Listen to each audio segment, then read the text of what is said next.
All right, welcome to episode 47 of Documents and Drafts, the podcast where we go through a bunch of historical documents that are important, especially to the United States, and we drink some really cool beers along the way. Today we are going to, and we do some other stuff too. Today we're going to read um, Debating the Need for a Bill of Rights between James Wilson and John Smiley. We're going to do that.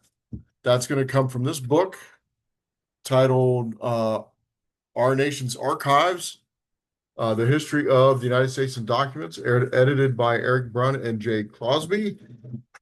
We're going to talk about some Supreme Court cases, both now and historically. We're going to give you a little personal reflection this time around, which I don't normally do. And we're going to drink some Modelo along the way. So I hope you enjoy, and let's get to where you don't have to look at my ugly mug the whole time.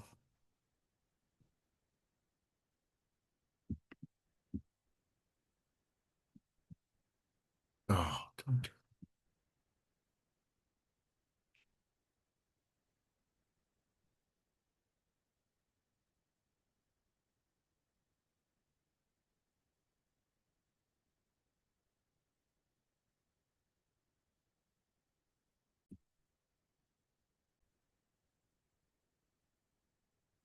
All right, welcome to Documents and Drafts, the podcast where we look at historical documents, especially in the United States, drink some really cool beer along the way, talk about some historical Supreme Court cases and some current things that are going on in the Supreme Court, and a personal reflection this time, if I can ever get this recording done properly. Apologize for that. So again, this is Documents and Drafts.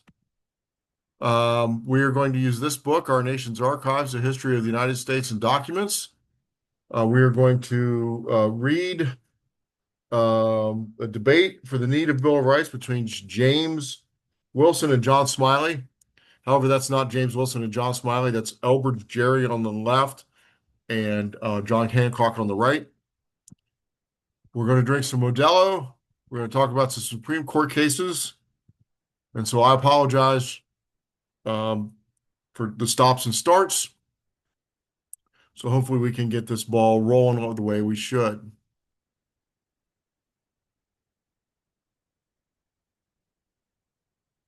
All right, here we go. So here's the background of the case. One of the major points of contention in the debates over the Constitution was the Bill of Rights, guaranteeing citizens certain liberties. Pennsylvania held a convention in November to consider ratifying the Constitution.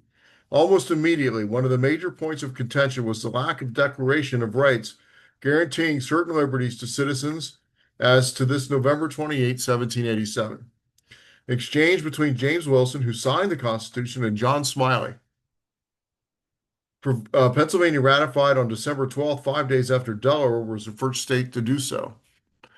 4 or 5 states did it automatically. 4 or 5 states needed to do it with the ability to make amendments, and then the Constitution passed. All right, so we are drinking Modelo. The website's okay. It's kind of hard to find their story, so I'm not going to do that today. It's pretty good. The Oro, it's the light beer. It's pretty decent. All right, here we go. This is James Wilson. Mr. President, we were repeatedly called upon to give some reason why a Bill of Rights has not been annexed to the proposed plan. I not only think the inquiry at this time unnecessary and out of order, but I expect at least that those who desire us to show why it was omitted will furnish some arguments to show that it ought to have been inserted, for the proof of the affirmative naturally falls upon them. But the truth is, sir, that this circumstance, which essentially occasionally has occasioned so much clamor and debate, never struck the mind of any member of the late convention. So I believed within 3 days of the dissolution of that body, and even then, of so little account was the idea that it was passed off in a short conversation without introducing a formal debate or assuming the shape of a motion. For sure, the attempt to have thrown into the national scale an instrument in order to evince that any power not mentioned in the Constitution was reserved would have been spurned as an insult to the common understanding of mankind. In civil government, it is certain that bills of rights are unnecessary and useless. Not can I conceive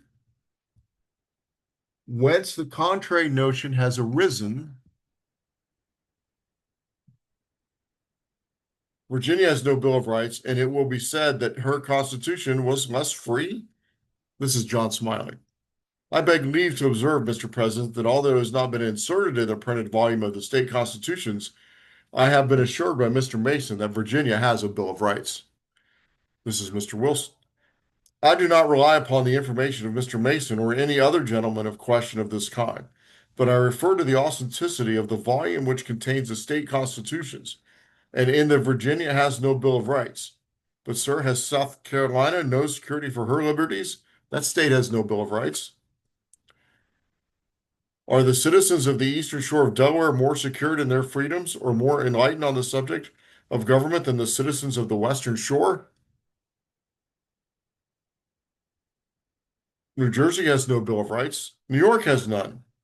Thus, sir, it appears from the example of other states, as well as from the principle that a Bill of Rights is neither an essential nor a necessary instrument in framing a system of government, since liberties may exist and may be as well secured without it. But it was not only unnecessary, but on this occasion it was found impracticable, for who will be held bold enough to undertake to enumerate all the rights of the people? And when the attempt to enumerate them is made, it must be remembered that if the enumeration is not complete, everything not expressly mentioned will be presumed to be purposely omitted. So it must be with a Bill of Rights, and an omission in stating the powers granted to the government, and not so dangerous an omission recapitulating the rights reserved by the people. We already have seen the origin of the Magna Carta, and tracing the subject still further, we find the Petition of Rights claiming the liberties of the people according to the laws and statutes of the realm, of which the Great Charter was the most material. So that here again, recourse is had to old source from which the liberties are derived, the grant of the king. It was not till the Revolution that the subject was placed upon a different footing, and even then the people did not claim their liberties as an inherent right, but as a result of an original contract between them and the sovereign. Thus, Mr. President, an attention to the situation of England will show that the conduct of the country in respect to the Bills of Rights cannot furnish an example to the inhabitants of the United States, who by the Revolution have regained all their natural rights and possess their liberty neither by grant nor contract. In short, sir, I have said that a Bill of Rights would have been improperly annexed to the federal plan, and for the plain reason that it would imply that whatever is not expressed given, which is not the principle of the proposed Constitution. This is Mr. Smiley. The arguments which have been urged, Mr. President, have not, in my opinion, satisfactorily shown that a Bill of Rights would have been improper, nay, that it is not a necessary appendage to the proposed system. As it has been denied that Virginia possesses a Bill of Rights, I shall on subject only observe that Mr. Mason, a gentleman certainly of great information and integrity, has assured me that such a thing does exist, and I am persuaded I shall be able to a future period to lay it before the convention. But, sir, the state of Delaware has a Bill of Rights, and I believe one of the honorable members who now contest the necessity and propriety of that instrument took a very conspicuous part in the formation of the Delaware government. It seems, however, that the members of the Federal Convention were themselves convinced, in some degree, that the expediency and propriety of the Bill of Rights, for which we find them expressly declaring the writ of habeas corpus and trial by jury in criminal cases shall not be suspended or infringed. How does this indeed agree with the maxim that whatever is not given is reserved? Does it not rather appear for the reservation of these two articles that everything else, which is not specifically included in the powers delegated to the government, this, sir, must prove necessity of a full and explicit declaration of rights. And when we further consider the extensive, the undefined powers vested in the administrators of the system, when we consider the system itself as a great political compact between the governors and the governed, a plain, strong, and accurate criterion by which the people might at once determine when and in what instance their rights were violated, is a preliminary without which this plan ought not to be adopted. So loosely, so inaccurately are the powers which are enumerated in this Constitution defined that it will be impossible without a test of that kind to ascertain the limits of authority and to declare when government has degenerated into oppression. In that event, the contest will have arisen between the people and the rulers. You have exceeded the powers of your office, you have oppressed us, will be the language of the suffering citizens. The answer of a government will be short. We have not exceeded our power. You have no text by which you can prove it. Hence, sir, it will be impracticable to stop the progress of tyranny, for there will be no check but the people, and their exertions must be futile and uncertain, since it will be difficult indeed to communicate to them the violation that has committed, and their proceedings will be neither systematical nor unanimous. It is said, however, that the difficulty of framing a Bill of Rights was insurmountable. But, Mr. President, I cannot agree in this opinion. Our experience and the numerous precedents before us would have furnished a very sufficient guide.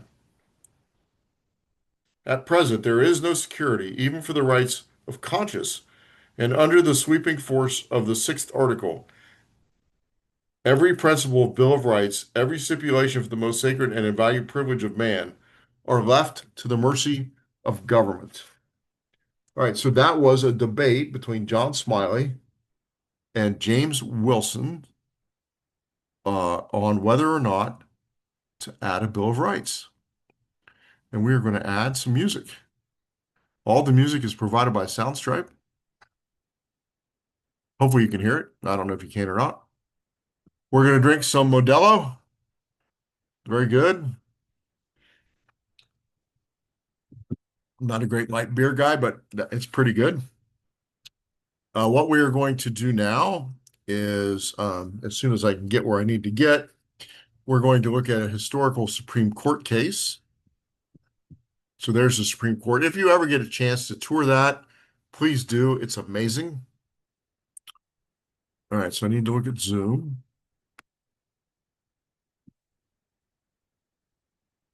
I need to make that smaller. Need to make Zoom bigger.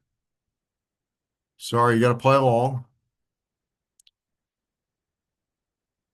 And hit the share button. I'll go over here. Okay. And there you go, cases. We're going to do a historical case first. We're going to do Abelman versus Booth. This is from 1859. This is from oye.org, oyez.org. Here are the facts of the case. Sherman Booth petitioned a local court. What I wanted.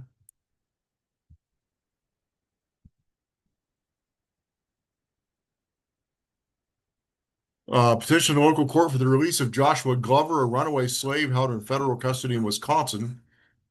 Though the federal authorities did not accept the judge's order, a mob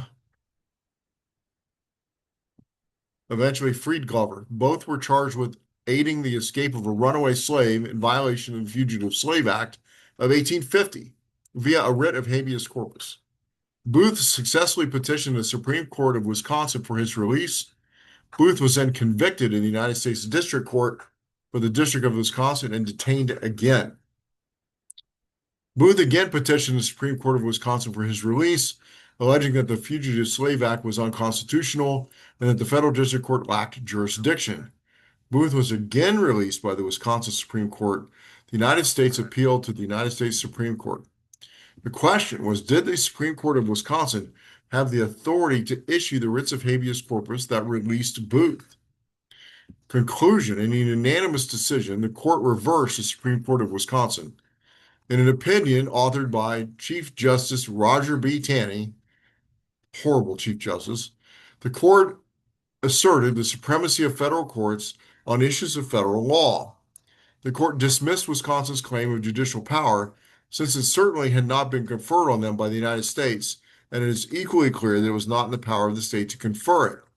While Wisconsin had authority to issue writs of habeas corpus to cases where the prisoner was held by the state, the court explained that the authority did not extend to prisoners held by the federal government.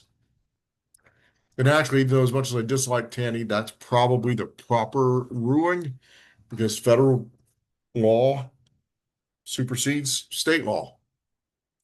Taney was the Chief Justice of one of the worst decisions of all time, the Dred Scott decision that um, basically said that we can't hear the case because slaves are not citizen and their property, which was one of the catalysts to the Civil War. Okay, that's enough history in regards to the Supreme Court. We don't want that yet. We're going to get that in a minute. Here we go, SCOTUS blog. This is what we got going on today. I'm going to go down, scroll down.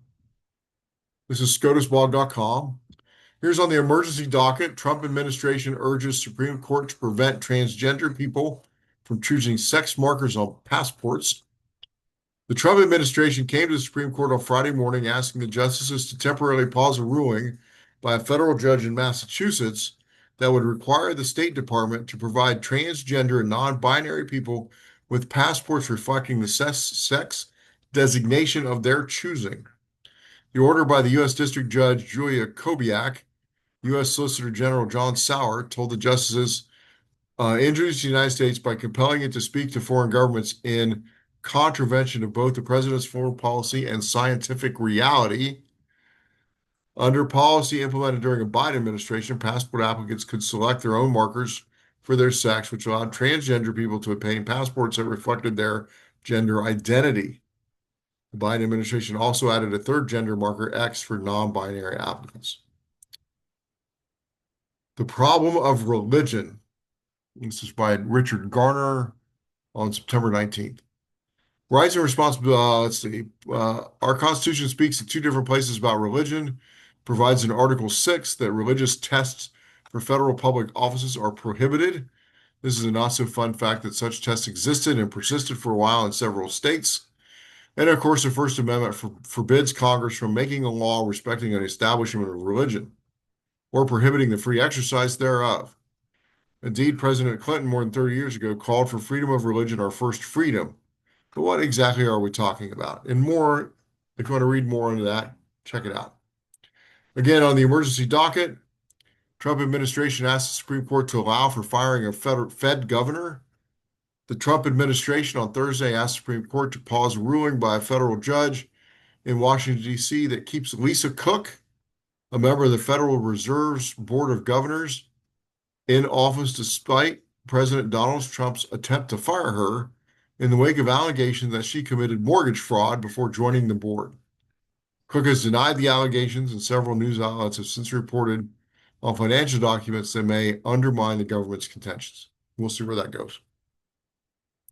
U.S. Solicitor General D. John Sauer, the government's top lawyer before the court, told the justices that the ruling by the District Court Gia Cobb was yet another case of improper judicial interference with the president's removal authority.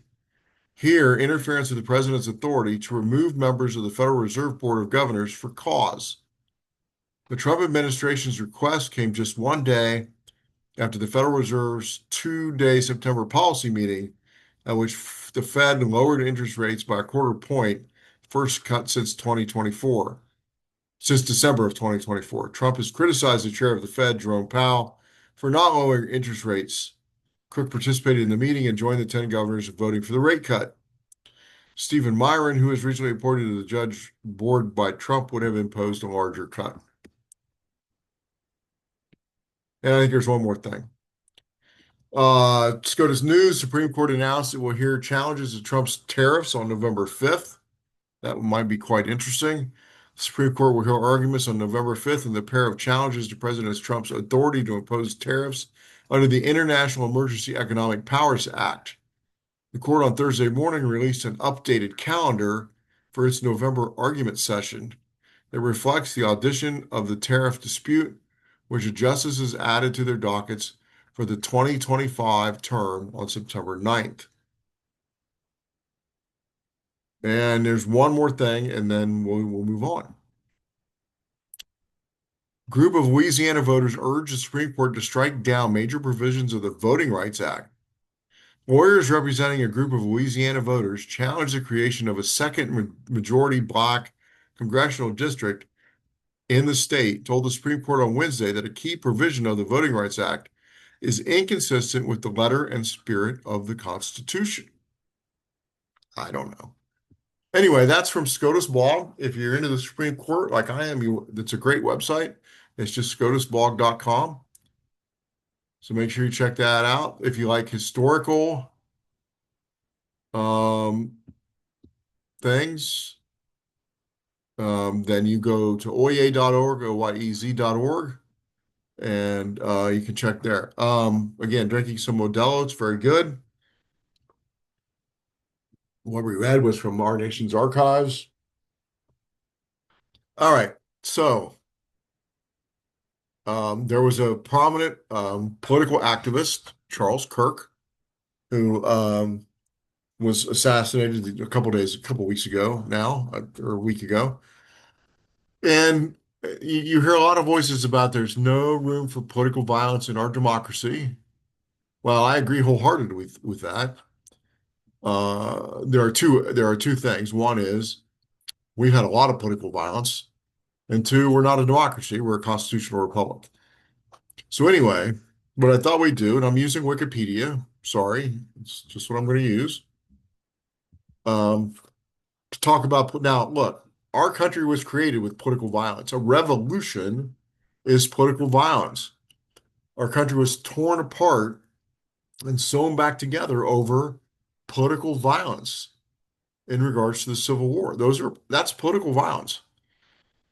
So here's kind of a list of assassination attempts. Um, the earliest was against Dave Ramsey in 1815. Of course, Abraham Lincoln was assassinated in 1865.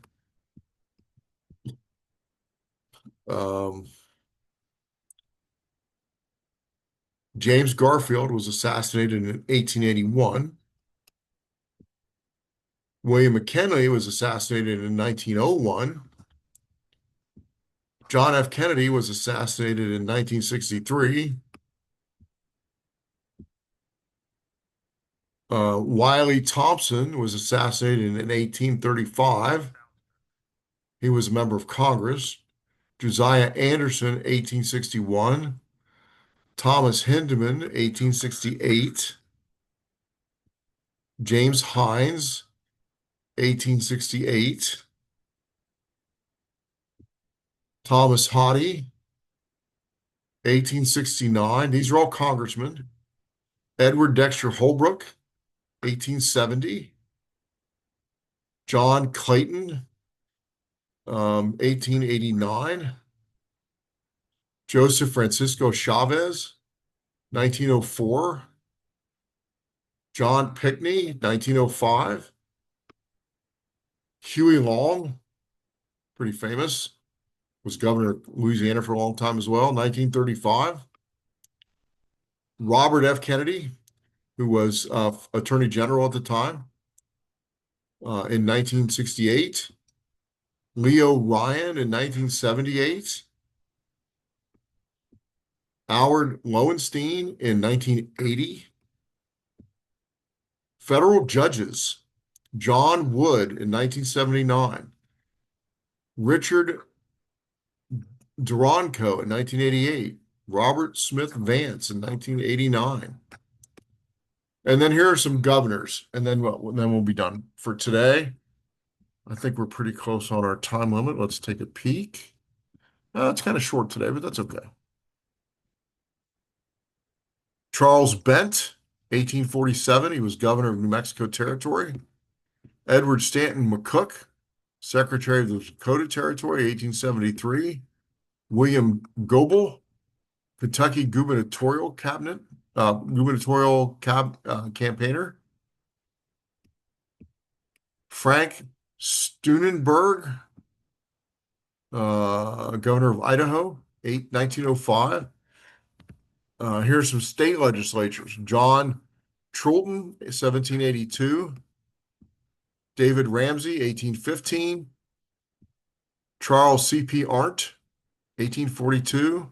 James Strang, 1856. Thomas Johnson, 1865. Almond Case, 1867. Solomon Dill, 1868. James Martin, 1868. Benjamin Randolph, 1868. Joseph Atkins, 1869. John Stevens, 1870. Richard Burke, 1870. Wade Perrin, 1870. J. Goldston Dupree, 1873. Elijah Johnson, 1875. Joseph Cruz, 1875. Charles Caldwell, 1875. Alfred Rush, 1876. Simon Coker, 1876. These were mostly African American men who were serving in the House of Representatives in South Carolina. The last five or six have been. Lewis Cardis in Texas, 1877. W.H.H. Tyson, Mississippi, 1882. Harry O. Geiger, Texas, 1886. Samuel Wood, 1891. Kansas. Harry Lyon, 1917. California. A.J. Rossier, Wyoming, 1932. Albert Prignano, Illinois, 1935. John Bolton,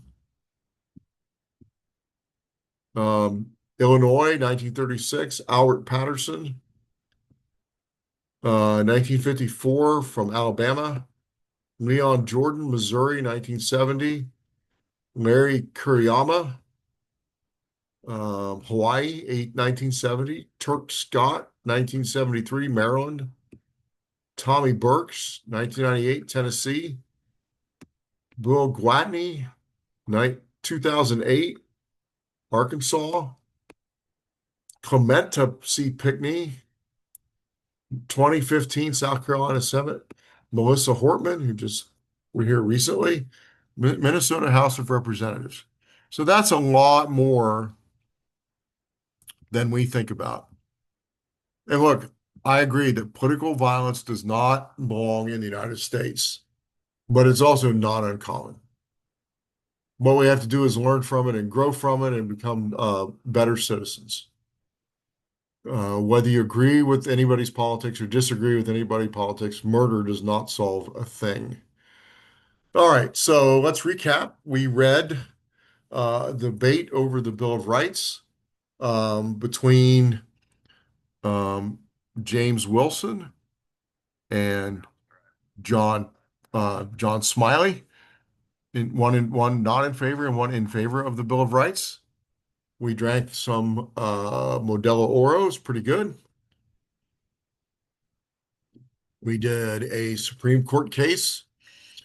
Justice Taney, federal law oversees state law in regards to trying to free a black slave in the free state of Wisconsin. And then we looked at what was going on at the current Supreme Court, whether or not they're going to allow only male, female on the passport, or they're going to expand it, whether or not tariffs are going to stay or not, whether or not, I think there was one other thing. And then we talked about political violence in the United States. So I hope you enjoyed it. I hope to see you guys again soon. And have a great day as I try to end 10 things at once.